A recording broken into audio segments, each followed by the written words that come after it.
வணக்கம் நண்பர்களே, நான் உங்கள் பாலாஜி அலைஸ் பவிஷ்யமார். குரு வணக்கத்துடன் இன்றைக்கி டாபிக் உள்ள போவோம். இன்றைக்கி நம்ம பார்க்க போகிற ஜாதகமும் சற்று வித்தியாசமான ஜாதகம் தான். இது ஒரு குழந்தையுடைய ஜாதகம் தான். இது பார்த்திங்கன்னா முதல்ல ஏஎஸ்டி அப்படின்னு ஒரு ஜாதகம் போட்டேன். அதுக்கப்புறம் ஏடிஹெச்னு ஒரு ஜாதகம் வந்தது. இது அதன் அடிப்படையில் அடுத்தது இதுவும் கமெண்ட்டுகளில் வந்தது தான். அவங்க பதில் கொடுங்க அப்படின்னு கேட்டிருந்தாங்க. நான் அவங்கக்கிட்ட பேசினேன். ஏன்னா குழந்தைக்கு உடம்பு சரியில்லை, இந்த மாதிரி வரும்போது சில சமயத்தில் எனக்கு நேரம் இருக்கும்போது நான் பதில் கொடுக்கறது உண்டு.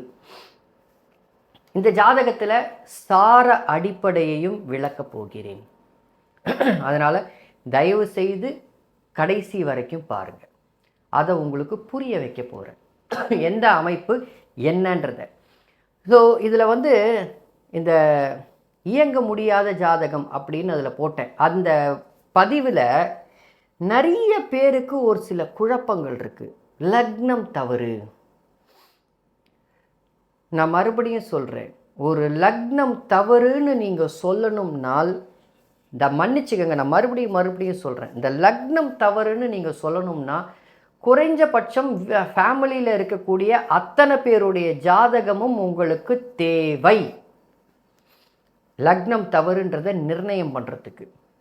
இதை நான் மறுபடியும் வலியுறுத்திக்கிட்டே வரேன். ஏன் அப்படின்னா, ஆச்சா போச்சா 8-12ஆம் இடம் சுபத்துவம், அதனால் லக்னம் தவறு இல்லை, இந்த இடம் புதன் மறைஞ்சிருந்ததுனால தான் இப்படி ஆயிருக்கும், லக்னம் தவறு அப்படி எடுத்துக்காதீங்க. தவறு அதாவது இதை வேறு விதமாக சொல்லணும்னா, நம்ம கற்றுக்கிட்ட விதி அந்த ஜாதகத்தில் வரலன்னா உடனே லக்னம் தவறு அப்படின்னு சொல்வது தவறு. சரி, இந்த ஜாதகம் இப்போ போடுறேன். நான் எல்லா டீட்டெயில்ஸுமே தரேன், பிறந்த தேதி, நேரம், விவரம், எல்லா டீட்டெயில். ஏன்னா இந்த ஜாதகத்தை அவங்களுடைய பாட்டி தான் பார்த்தாங்க. அவங்க பாட்டி ரொம்ப தெளிவாக, சார் நீங்கள் தாராளமாக போட்டுக்கோங்க சார் அப்படின்றதையும் சொல்லிட்டாங்க. ஸோ அதனால் டீட்டெயில்ஸ் நான் கொடுக்குறேன், ஒரு நிமிஷம் இருங்க.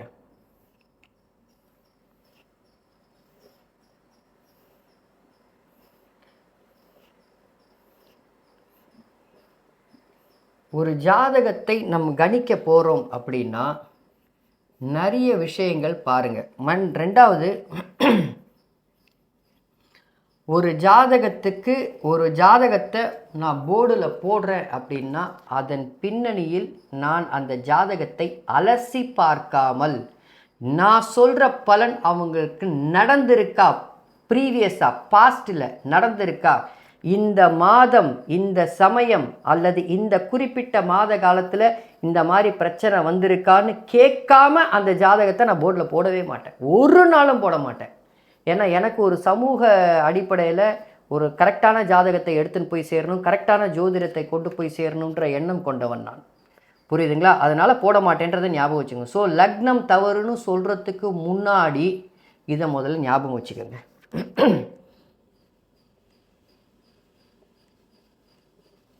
இந்த குழந்தை வேலூரில் பிறந்தது. லக்னம் 11 டிகிரியில் இருக்கு. லக்னத்தில் புதன் உச்சம் 18 டிகிரியில் இருக்கு. நல்லா புரிஞ்சுக்கோங்க, லக்னத்தில் புதன் 18 டிகிரியில் ஹஸ்த நட்சத்திரத்தில் சந்திரனுடைய சாரத்தில் இருக்குது. அந்த சந்திரன் அமாவாசை நெருங்கும் சந்திரனாக இருந்து இவர் 11 டிகிரி, இவர் 14 டிகிரி, சுக்கிரன் 14 டிகிரி.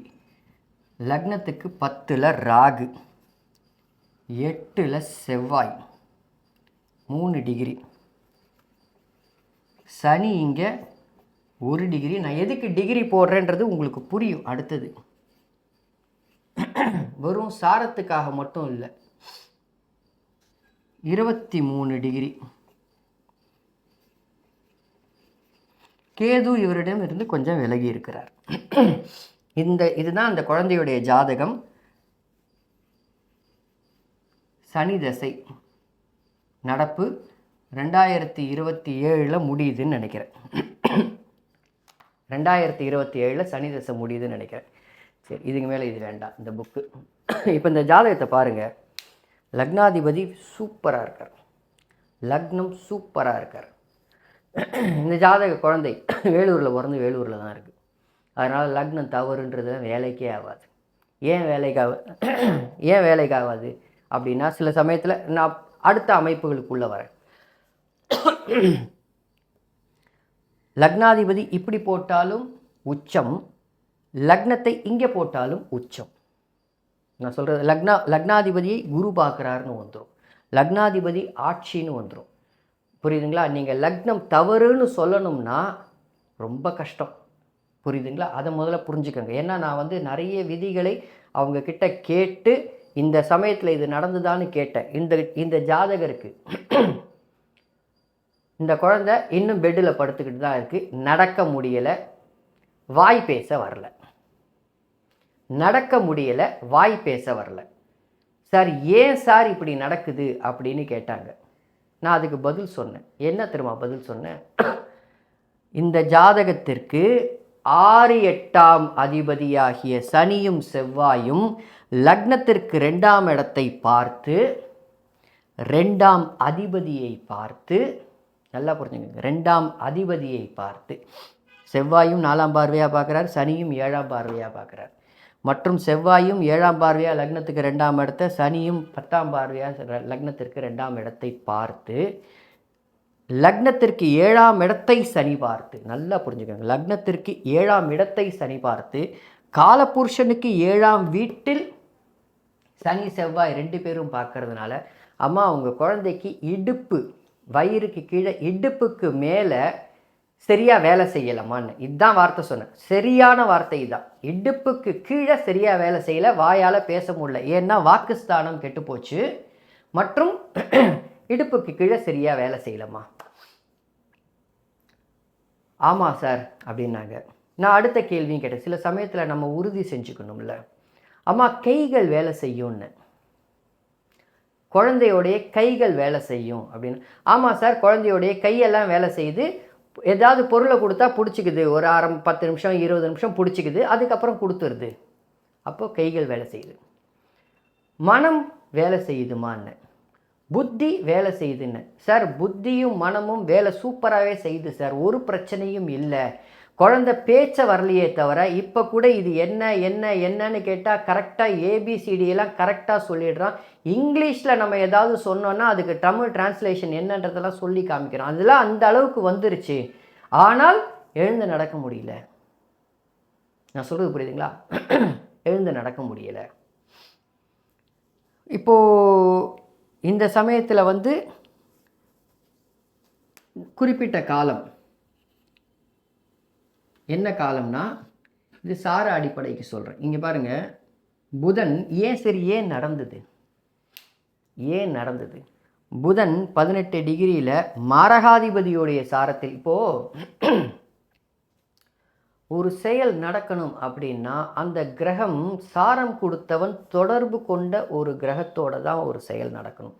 நான் மறுபடியும் சொன்னேன், சனி திசையில் இந்த குழந்தை ஏந்து நடக்காதுமா. ஏன்? சனி 1 டிகிரியில் இருக்க, சனிக்கு சாரம் கொடுத்தவன் சனிக்கு 8லையும் லக்னத்திற்கு 12லையும் இருக்கான். அப்போ சாரம் வேலை செய்தா? சரி, இங்கே சுபத்துவம் ஏன் வேலை செய்யலை? இங்கே தான் குரு 23 டிகிரியில் இருக்கார், சனி 1 டிகிரியில் இருக்கார். சூப்பர் சுபத்துவம். குரு சுக்கிர தொடர்புடன் சனி இருக்காரே, ஏன் கெடுத்தார்? 6ஆம் வீட்டுக்கு 12லையும் மறைகிறாரே, ஏன் கெடுத்தார்? இதுக்கு பதில் போடுங்க யாராவது. ஆனால் கரெக்டாக போடணும். நான் சொல்கிறது புரியுதுங்களா? சும்மா நகாஸ் மாதிரிலாம் போடக்கூடாது.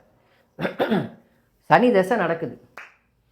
6ஆம் அதிபதியாக இந்த குழந்தை பிறந்தது 2020. 4 வருஷம்தான் ஆயிருக்கு. 4லேருந்து 5 4.5 வயசு தான் ஆயிருக்கு இந்த குழந்தைக்கு. எடுத்த உடனே அவர் ஏன் 6ஆம் அதிபதியாக வேலை செய்யலை? புரியுதுங்களா? பொதுவாகவே அந்த கிரகம் தான் தொடர்பு பெற்ற இடத்தின் பலனை தான் முதலில் செய்யும்.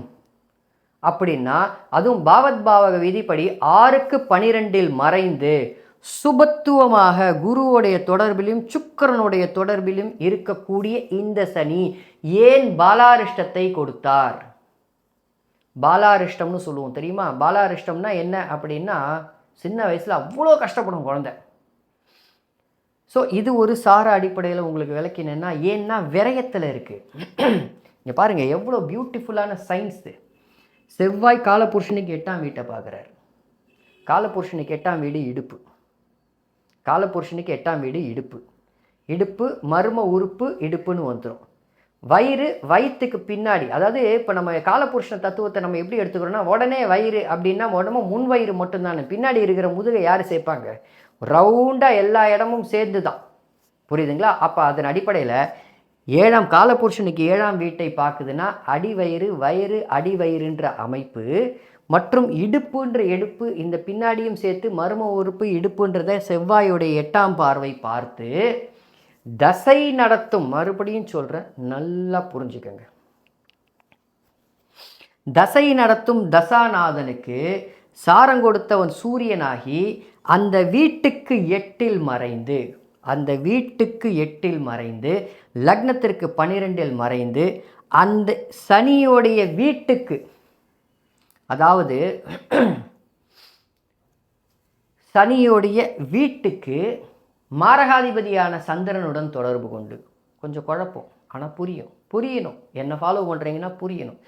சனியோடைய வீட்டுக்கு மாரகாதிபதியோடைய தொடர்பை கொண்டு சனி தசை நடத்துகிறாரு. இப்படி தான் இருக்கும். நான் அதுக்கப்புறம் ஒரு கேள்வி கேட்டேன், இதை நான் உறுதி செஞ்சுக்கணும்ல. இப்போது சார அடிப்படை உண்மை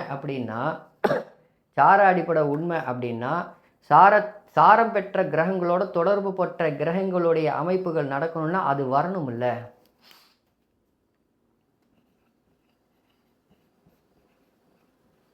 சனி தசை ராகு புக்தி, சனிக்கு சஷ்டாஷ்டகமாக லக்னத்திற்கு 10ஆம் இடத்தில், இந்த இடத்துல ராகு செவ்வாயோடைய சாரத்தில் இருப்பார். 3 டிகிரிலேயோ என்னமோ இருப்பார்னு நினைக்கிறேன். செவ்வாயோடைய சாரத்தில் இருப்பார்.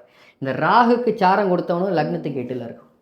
நல்லா புரிஞ்சுக்கணும். லக்னத்துக்கு 8இலையும் சனிக்கு 4இலையும் இருக்கக்கூடிய அமைப்பு. இவர் 3 டிகிரியில் இருக்கிறது, இவர் 3 டிகிரியில் இருக்கிறது. இந்த செவ்வாய்க்கு குருவும் கேதுவுடைய சாரத்தில் இருக்கார். ஸோ இந்த அமைப்பு என்ன அப்படின்னா, இந்த இடத்துல கேது வந்து சுயச்சாரத்தில் இருப்பார். செவ்வாய்க்கு விரையாதிபதியோட கேது இருக்கார் அப்படின்னு எடுக்கணும். சஷ்டாஷ்டக தசாபுக்திகள் வந்துருச்சுன்னா இந்த இடத்துல வந்து பாக்கியாதிபதி இல்லது வந்து அவர் யோகாதிபதின்றதெல்லாம் மறந்துடணும். புரியுதுங்களா? மறந்துடணும். அப்போது சனி தசையில் ராகு புக்தியில் உங்கள் குழந்தை செத்து பொழைச்சிதுமான்னு நான் இதே சொன்னேன், செத்து பொழைச்சிதுன்னு. அவங்க சொன்ன பதில், ஆமாம் சார், ஏற்கனவே குழந்தை படுத்த படிக்கையாக தான் இருக்கான். ஆமாம் சார், குழந்தை செத்து பொழைச்சிது, ஹாஸ்பிட்டலுக்கு எடுத்துன்னு போயிட்டோம், அவங்க எங்ககிட்ட கையெழுத்தெல்லாம் வாங்கிட்டாங்க. என்னம்மா பிரச்சனை என்ன? ஏன்னா ஒரு லெவலுக்கு நம்ம சொல்லிட்டோன்னா அதுக்கு மேலே நீங்கள் என்ன பிரச்சனைன்னு கேட்டுக்கலாம். அதெல்லாம் தப்பே கிடையாது. ஏன்னா நம்மனா தெய்வமா கட்சி வரைக்கும் எல்லாத்தையும் சொல்லணும், அப்போலாம் ஒன்றும் கிடையாது. என்ன பிரச்சனைன்னு, நிமோனியா வந்துருச்சு சார். நாங்கள் நிமோனியா வந்துருச்சு, பீக்குக்கு போயிடுச்சு, வேறு வழியே இல்லை, குழந்தைக்கிட்ட வந்து காப்பாற்றவே முடியாது, எங்களால் முடிஞ்சதை செய்கிறோன்னு சொல்லிட்டு கையெழுத்தெல்லாம் வாங்கிட்டான். நாங்கள் சரி, ஏன் நிமோனியா வந்தது? நிமோனியாவுக்கு சொந்தக்காரர் யார்? நிமோனியாவிற்கு சொந்தக்காரர் யார்? நிமோனியா எங்கே வரும்? லங்ஸில் வருமா? லங்ஸ் மார்புக்கு பின்னாடி இருக்கிற லங்ஸில் தானே நிமோனியா வரும். அந்த இடத்தை தொடர்பு கொள்ளக்கூடிய கிரகங்கள் யார்? செவ்வாயும் சனியுமா? நிமோனியா வந்தாலே அப்படி மூச்சு இழுத்து விடுமா? அந்த கிரகம் யார்? சந்திரனா? நான் சொல்கிறது புரியும்னு நினைக்கிறேன். சந்திரனா? அந்த சந்திரன் நின்ன வீட்டுக்கு பாதகாதிபதியோட சந்திரன் இருக்காரா? சந்திரனுக்கு பாதகாதிபதியோட சந்திரன் இருக்காரா? ஸோ ஜாதகம் கரெக்டுமா, ஒரு பிரச்சனையும் கிடையாது. அடுத்து வர புதன் தசையிலிருந்து 2027க்கு அப்புறம் உங்கள் குழந்தை கொஞ்சம் கொஞ்சமாக எழுந்து நடக்கும்னு. அடுத்து வரக்கூடிய புதன் தசைக்கு அடுத்து வரக்கூடிய கேது தசையாக இருக்கட்டும், அதுக்கப்புறம் வரக்கூடிய சுக்கிர தசையாக இருக்கட்டும், நல்லாயிருக்கும், நல்லா இருப்பான். சரி, அடுத்த அமைப்புகள் ஏன் சொல்கிறேன்? இந்த குழந்தைக்கு கல்யாணம் ஆகுமான்னு. இந்த குழந்தைக்கு கல்யாணம் ஆகணுன்றது இந்த குழந்தையோடைய விதி. ஏன்னா குரு நல்லா இருக்கார். புரியுதுங்களா? சுக்கிரன் பரவாயில்ல, லக்னத்திற்கு 2ஆம் இடத்தை சனி செவ்வாய் பார்த்தாலும் சுக்கிரன் 11ஆம் இடத்தில் அமர்ந்திருக்கக்கூடிய அமைப்பு, 11ஆம் அதிபதியுடன் அமர்ந்திருக்கக்கூடிய அமைப்பு. கல்யாணம் ஆகணுமா இந்த குழந்தைக்கு, குழந்தை பிறக்கணுன்றது விதிமா, நல்லா இருக்கும் இந்த குழந்தை. என்ன ஆரம்பத்தில் ஒரு பாலாரிஷ்டம்ன்றதுனால டிலே அப்படின்றது தான் சொன்னேன். ஸோ அப்போ பேசிக்காக ஜோதிடம் எதற்குள்ளே ஒழிஞ்சிக்கிட்டு இருக்கு? இப்போ இந்த ஜாதகத்தை மொட்டையாக போட்டு இது எதுவுமே போடாமல் இந்த ஜாதகத்துக்கு பலன் சொல்லுங்கன்னா என்ன சொல்லியிருப்பீங்க? என்ன சொல்லியிருப்பீங்க? சுபத்துவமாக சனி உக்காந்துட்டுருக்கு, சூப்பராக இருக்குது, இந்த குழந்தை வந்து ஏரோநாட்டிக்கல் படிக்கும், குருவுடன் தொடர்பு, ஏரோநாட்டிக்கல் படிக்கும், புரியுதுங்களா? இல்லை இந்த அமைப்புகள், அடுத்த அமைப்புகள், இந்த குழந்தை வந்து குரு சூரியனை வந்து குரு பார்க்கறதுனால இது படிக்கும், அது படிக்கும், அப்படி தானே ஆரம்பிப்போம். அது சரியான அணுகுமுறை கிடையாது. என்ன நடக்குதுன்னு சொன்னால் போதும், அதுக்கு மேலே போதும். அதாவது வாழ்க்கையில் வந்து நமக்கு நடந்து 15-20 வருஷத்துக்கு கழிச்சு நடக்க போகிறத இப்போவே தெரிஞ்சுக்கணுன்ற அவசியம் கிடையாது. ஏன்னா நானும் 2019 பலன் சொன்ன ஆள் தான். சூப்பராக இருப்படா நீ 2020 நான் சொல்லியிருக்கேன். எனக்கு வராத ஃபோனே கிடையாது. சார் நீங்கள் சொன்னதுல நீங்கள் சொன்னீங்க கொரோனாவில் ஒட்டுமொத்த உட்காந்துட்டு இருக்கோம் சார், நாங்கள் எல்லாம் போச்சு சார்னு எனக்கும் சொல்லியிருக்காங்க. நான் என்ன கண்டுபிடிச்சேன்னா கொரோனா வரப்போகுதுன்னு. பிரபஞ்ச விதி செயல்படும் போது சுயமனித ஜாதகம் செயலிழந்து போகும், சுத்தமாக வேலை செய்யாது. என்ன நடக்கும் அந்த இடத்துல?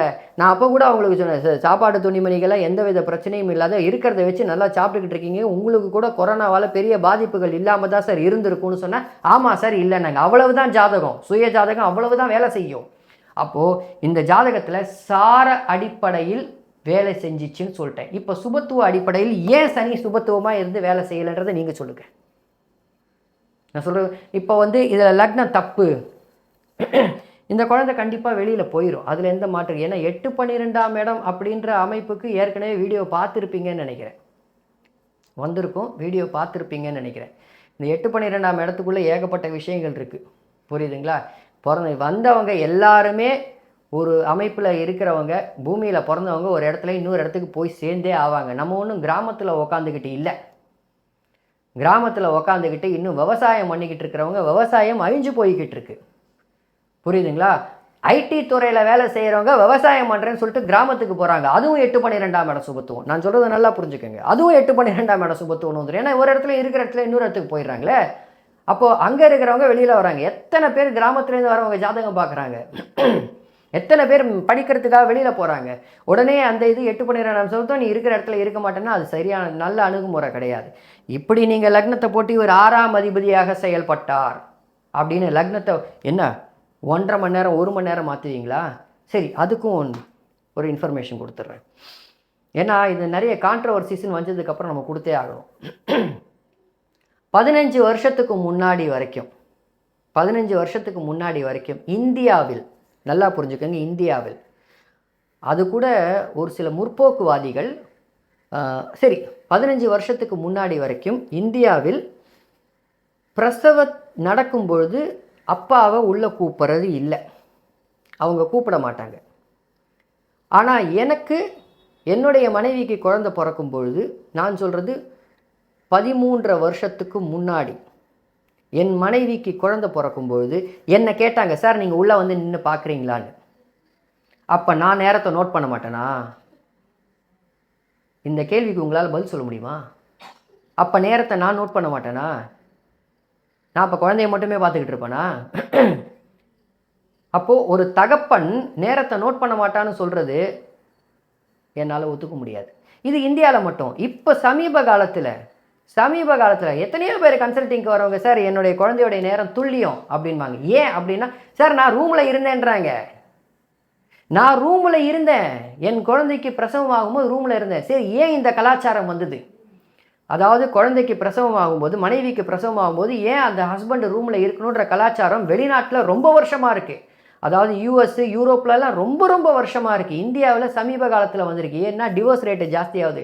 அந்த பெண்கள் எவ்வளவு கஷ்டப்பட்டு ஒரு குழந்தையை பெற்றுக்கிறாங்கன்றது அந்த கணவன் பார்க்கும் பொழுது அந்த கணவனுக்கு மனமாற்றம் ஏற்படும் அப்படின்ற அடிப்படையில். இதுதான் உண்மையான விஷயம். இதுக்கு தான் கொண்டு வந்தது, டிவோர்ஸ் ரேட்டை குறைக்கிறதுக்கு. ஆனாலும் வெளிநாட்டில் டிவோர்ஸ் ரேட்டு ஜாஸ்தியாக தான் இருக்குது. அது வேறு விஷயம், அது வேறு டிபார்ட்மெண்ட்டு. ஆனால் அமைப்புகள் எதுக்காக கொண்டு வந்தது? வெளிநாட்டில் ஒரு குழந்தை பிறக்குது, வெளிநாட்டில் ஒரு குழந்தை பிறகுது, நீ இந்த நேரத்தில் பிறக்கலை, இது தப்பு, 8/12 இடம் சுபத்துவம், அதனால் நீ இது இல்லைன்னா அந்த அப்பன் தகப்பன் சொல்கிறான், நான் ரூமுக்குள்ளே இருந்தேன், நான் டைமை பார்த்தேன்றான். எப்படி நீங்கள் மாற்ற முடியும் சார்? இப்படி போட்டால் 5 நிமிஷத்துக்குள்ளே அந்த குழந்தைய எடுத்து வெளியில் எடுத்து தொடச்சி அந்த குழந்தைக்கு மூச்சு வந்துருச்சு சார், எல்லாத்தையும் கட் பண்ணிட்டாங்க, என் கையிலேயே கொடுத்தாங்கன்றான் அப்பங்காரன் சொல்லும்போது நீங்கள் எப்படி மாற்ற முடியும்? அப்போது அதுலேயும் நான் மாற்றிப்பேன் அப்படின்னா எனக்கு தெரியாது. அப்பவும் நீங்கள் லக்னம் தப்புன்னா எனக்கு தெரியாது. ஸோ லக்னம் தவறுன்னு சொல்கிறத விட்டுட்டு பேசிக்காக நம்ம இன்னும் நிறைய கற்றுக்கணும்னு உள்ளே இறங்கினோன்னா, இல்லை எதனால இந்த அமைப்பு பலன் நடந்ததுன்னு நீங்கள் தேட ஆரம்பிச்சிங்கன்னா உங்களுக்கு விடைகள் கிடைக்கும். உடனே நான் வந்து எனக்கு எல்லாம் தெரியுன்றதுனால நான் அது போடுறேன்றதெல்லாம் அவசியம் கிடையாது. எனக்கு தெரியாது இன்னும் கோடிக்கணக்கான விஷயம் இருக்குது, கோடிக்கு மேலே இருக்குது எனக்கு தெரியாத விஷயங்கள். ஆனால் நான் போடுற ஜாதகங்கள் ஒவ்வொன்றுத்துக்கு பின்னாடியும் அந்த ஜாதகத்தோடைய உண்மைத்துவத்தை புரிந்து கொள்ளாமல் அல்லது நான் உறுதியாக அது இல்லை அப்படின்றத நிரூபிக்காமல் நான் போடுறதே கிடையாது. அது 8/12 இடம் சுபத்துவ ஜாதகத்துலேயும் நீங்கள் அது இதுக்கு முன்னாடி அந்த வீடியோலையும் நீங்கள் பார்த்துருப்பீங்க. ஸோ இதுதான் அமைப்பு. அதனால் மொட்டையாக ஒரு விஷயத்தை எடுத்துக்க வேண்டாம். நீங்கள் அலசுங்க. புதன் சுபத்துவமாக இருப்பதை விட புதன் மற்றும் சனி சேர்ந்து இருக்கும் சார்ட்டர்ட் அக்கௌண்டன்ட் ஜாஸ்தி. தயவு செஞ்சு புரிஞ்சுக்கோங்க. ஸோ புதன் சனி சேரலாம், தவறே கிடையாது. பகுத்தறிவுடன் கூடிய ஒரு விஷயத்தில் நிறைய தெரிஞ்சுக்கலாம். சரியா? இந்த வீடியோ உங்களுக்கு பிடிச்சதுன்னா லைக் பண்ணுங்கள், சப்ஸ்கிரைப் பண்ணுங்கள், இன்னும் 10 பேருக்கு ஷேர் பண்ணுங்கள். நல்ல விஷயம், உண்மையான விஷயம் வெளியில் போயே ஆகணும், எல்லாருக்கும் தெரிஞ்சே ஆகணும். ஏன்னா எல்லாரும் லக்னத்தை திருத்த ஆரம்பிச்சிட்டாங்க, அது ரொம்ப தவறான அணுகுமுறை. சிசேரியனுக்கு நாள் குறிக்கிறாங்க, சரி சிசேரியனுக்கு நாள் குறிக்கிறாங்க, ஒரு 4 நேரத்தை கொடுக்குறாங்க, வேறு லக்னம் 4 நேரத்தை கொடுக்குறாங்க, அப்பா அம்மா ஜாதகத்தை பார்க்காம கொடுக்குறாங்க, அப்போவும் தப்பாயிடும். இல்லை சார், நான் அப்பா அம்மா ஜாதகத்தை பார்த்து தான் நான் நேரத்தை கொடுத்தேன் அப்படின்னா சர்வ நிச்சயமாக நீங்கள் கொடுத்த 4 லக்னத்தில் 2 லக்னம் இல்லை 3 லக்னம் ஷார்ட்டேஜ் ஆகும். ஏன் அப்படின்னா இந்த பக்கம் இழுத்தா அந்த பக்கம் உதைக்கும், அந்த பக்கம் இழுத்தா இந்த பக்கம் உதைக்கும்.